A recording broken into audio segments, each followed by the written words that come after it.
তো দেখো বন্ধুরা, আজকে আমি ইলিশ মাছ, ছোট ইলিশ রান্না করেছি শাপলা দিয়ে। দেখো কে কে খেয়েছো শাপলা দিয়ে ইলিশ মাছের ঝোল? আমার তো খুব ভালো লাগে।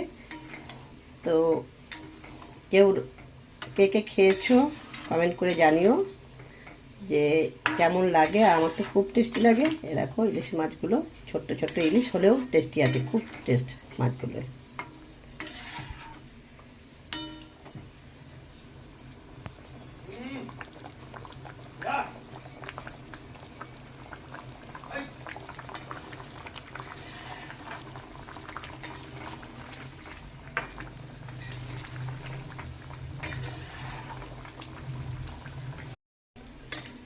তো দেখো বন্ধুরা, আজকে আমি ইলিশ মাছ, ছোট ইলিশ রান্না করেছি শাপলা দিয়ে। দেখো কে কে খেয়েছো শাপলা দিয়ে